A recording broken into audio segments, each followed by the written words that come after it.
se mettre en place, c'est quand même un mécanisme pour relever les fonds.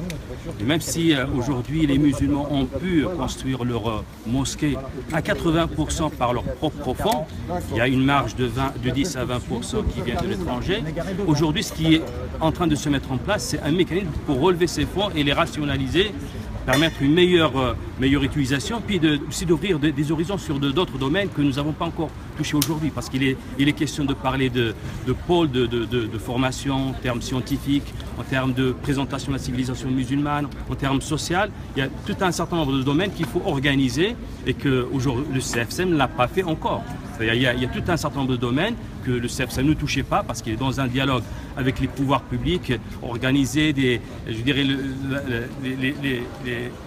autorisations de construction de mosquées, un certain nombre mais vraiment mettre en place un système de financement d'un certain nombre d'activités importantes pour la vie des musulmans de France, là c'est une étape historique pour l'islam. Juste une question sur Jean-Pierre Chevènement à la tête de cette fondation. Il y a eu quelques débats au début, notamment sur ses prises de position sur la discrétion des musulmans.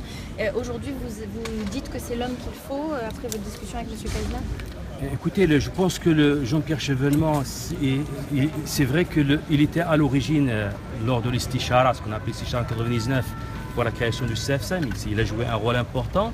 Je pense que c'est justice rendue à cet homme-là, qui a commencé, si j'ose dire, l'organisation de l'Islam de France, de participer à une deuxième étape importante de l'Islam de France. Les propos qu'il avait tenus sur la discrétion, c'est des propos malheureux, maladroits, mais je pense qu'il ne partait pas d'une mauvaise intention.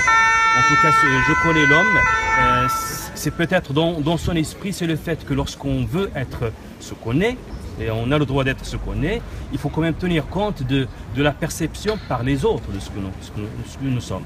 Et peut-être l'expression utilisée n'était pas la bonne, mais quelque part nous sommes conscients que nous sommes fiers de ce que nous sommes.